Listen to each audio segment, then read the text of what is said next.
Friends, welcome to your YouTube channel Fintech. अगर आपने अभी तक इस चैनल को सब्सक्राइब नहीं किया है तो मैं आपसे रिक्वेस्ट करूंगा कि इस चैनल को सब्सक्राइब कर लें।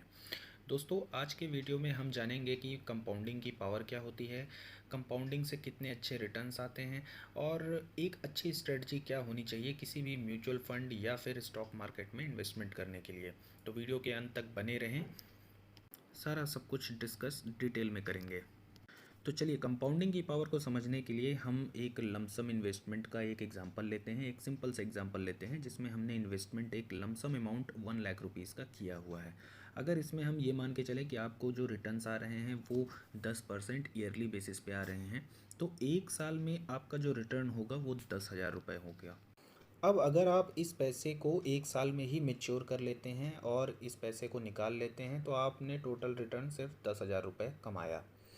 अगर यही 1 लाख रुपए आप फिर से दूसरे साल लगाएंगे तो आपको फिर से वही दूसरे साल, अगर माने कि 10% के रिटर्न्स आ रहे हैं तो शायद आपको फिर से वही 10,000 दूसरे साल भी मिलेंगे। यानी इन 2 सालों में देखा जाए तो आपने जो अलग अलग इन्वेस्टमेंट 1-1 लाख का किया उसमें आपको 10,000 और 10,000 यानी कि टोटल आपको जो रिटर्न मिले वो 20,000 रुपये मिले। चलिए, यहीं पर मैं आपको डिफरेंशिएट करके बताना चाहूँगा कि अगर आप उस जिस भी फंड में आप इन्वेस्टेड हैं, चाहे म्यूचुअल फंड हो या चाहे पीपीएफ हो या चाहे स्टॉक मार्केट हो, जो भी हो, अगर आप उसमें बने हुए हैं 2 सालों के लिए तो आपके रिटर्न्स में क्या डिफरेंस आएगा वो मैं आपको दिखाना चाहूँगा। ये देखिए, ये मैंने 2 साल का इसमें कैलकुलेशन निकाल लिया और आप देख रहे हैं कि आपको जो रिटर्न्स हैं उसी 1 लाख पर आपने दोबारा से 1 लाख इन्वेस्ट नहीं किया है। जो पहली बार 1 लाख इन्वेस्ट किया था वही अभी भी इन्वेस्टमेंट बना हुआ है, दूसरे साल आपने कोई भी इन्वेस्टमेंट नहीं किया है। तो 2 सालों के बाद आपका जो टोटल रिटर्न हो गया वो 21,000 रुपये हो गया। तो दो चीज़ें हो गई इसमें दोस्तों। दो प्लस पॉइंट हैं जो मैं आपको बताऊंगा कि 2 बार अलग अलग इन्वेस्टमेंट करने में क्या ड्रॉबैक थे और उसी पैसे को एक बार इन्वेस्ट करके 2 साल तक के लिए वेट करने में क्या पॉजिटिव पॉइंट थे। सबसे पहली बात तो आपको वो 1 लाख विड्रॉ करके फिर से इन्वेस्टमेंट करने के लिए एक और उसमें आपको कुछ सोचना पड़ेगा कि कहाँ इन्वेस्टमेंट करना है, कौन सा ज़्यादा सही है। ये एक थोड़ी सी एक हेडेक सी चीज़ हो जाती है कि कहाँ डालें, किस में डालें, कब डालें।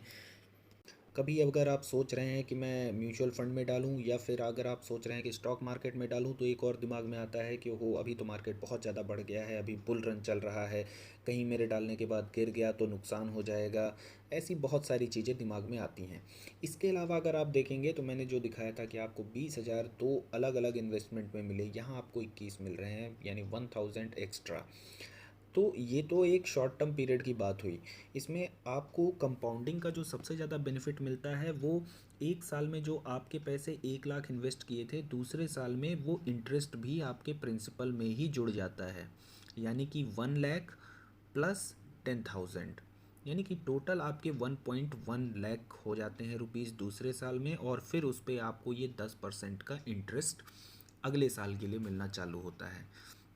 तो कंपाउंडिंग का दोस्तों सबसे अच्छा बेनिफिट ये है कि आपको इंटरेस्ट पर इंटरेस्ट मिलता है, ये सबसे अच्छी चीज़ है। इसका एक बहुत ही अच्छा सा एग्जांपल मैं आपको देना चाहूँगा। आपके घरों में हो सकता है कुछ फैमिली मेम्बर्स ऐसे होंगे जो चाहे मम्मी हो, पापा हो या दादा दादी हों, वो किसी भी जॉब में रहे होंगे और जॉब के जो रिटायरमेंट के बाद उनको एक फ़ंड मिला करता है रिटायरमेंट के बाद, वो आपने सुनने में आया होगा कि काफ़ी एक अच्छा खासा अमाउंट मिलता है। तो आज हम उसी के बारे में एक और उसको एग्जांपल लेकर के डिस्कस करेंगे। उसमें जो आपको कंपाउंडिंग का बेनिफिट मिलता है उसके साथ साथ जो एसआईपी का बेनिफिट है उसको भी मैं आपको दिखाना चाहूँगा कि वो कैसे उसमें ज़्यादा इफ़ेक्टिव हो जाता है। फॉर एग्ज़ाम्पल अगर हम बात करें कि किसी की बेसिक सैलरी मान लेते हैं थोड़ी देर देर के लिए 50,000 रुपये है अगर, तो उस हिसाब से उसका जो मंथली पीएफ का कैलकुलेशन आएगा वो लगभग मान के चलिए आपका 6,000 रुपये 12% के हिसाब से आएगा। यानी कि 12% जो उसकी बेसिक का अमाउंट है वो उसके पीएफ में कंट्रीब्यूट होगा। अगर हम पीएफ के करंट रेट की बात करें तो वो लगभग 8.5% है। इसके पहले थोड़ा और ज़्यादा हुआ करता था। अगर फॉर एग्ज़ाम्पल के लिए हम इसको 8.5% ही ले लें, और हालांकि इसमें ज़्यादा बहुत दिखा नहीं रहा है, ईयर थोड़े ज़्यादा लंबे समय के लिए नहीं दिखा रहा है, पर अगर फिर भी मान लेते हैं कि किसी की जो जॉब सर्विस है वो सिर्फ 30 सालों के लिए ही है, तो 30 साल तक वो हर महीने अगर 6,000 रुपये अपने पीएफ में डाल रहा है, जिसमें उसको एक्सपेक्टेड रिटर्न 8.5% है। तो 30 साल के बाद जब उसका जॉब रिटायरमेंट का टाइम आता है तो उसको इतना अमाउंट लगभग पीएफ रिटायरमेंट में मिला करता है। तो आप देख सकते हैं यहाँ कंपाउंडिंग का तो जो पावर है वो दिख ही रहा है, साथ ही साथ आपने जो एसआईपी की है वो भी इसमें इंक्लूड होती जा रही है। देखिए, अगर आप किसी भी म्यूचुअल फंड में इन्वेस्टेड हैं या किसी एक अच्छे ब्लू चिप स्टॉक में इन्वेस्टेड हैं, तो उसमें अगर आप अच्छे रिटर्न का बेनिफिट लेना चाहते हैं तो कम से कम आप उसको 5 साल का तो टाइम उसमें आपको देना ही पड़ेगा। अगर आप कम से कम 5 सालों के लिए रुके हुए हैं उस स्टॉक में, तो वो स्टॉक आपको डेफिनेटली एक अच्छे रिटर्न, लगभग मान के चलिए आपको ऑन एन एवरेज अगर अच्छा रिटर्न उसने दिया तो लगभग 15% के आसपास वो आपको रिटर्न दे सकता है। तो चलिए अब बात कर लेते हैं कि आज के इस बुल रन में म्यूचुअल फंड में इन्वेस्टमेंट करना हो या फिर आपको स्टॉक मार्केट में इन्वेस्टमेंट करना हो तो सबसे अच्छी स्ट्रेटजी क्या होगी। मेरे हिसाब से एक जो स्ट्रेटजी सबसे अच्छी होगी वो, हम सब कहीं ना कहीं वो स्ट्रेटजी को फॉलो करते हैं और मेरे हिसाब से वही स्ट्रेटजी हमें एक इस म्यूचुअल फंड और स्टॉक मार्केट में भी इन्वेस्टमेंट में यूज़ करनी चाहिए। जिस स्ट्रेटजी के बारे में बात कर रहा हूँ वो है पीएफ। यूजली आपका पीएफ जो है मंथली एसआईपी के फॉर्म में आपके एक सैलरी में से डिडक्ट होता है, और एक होता है वीपीएफ जो आप खुद अपने पीएफ में ऐड करते हैं।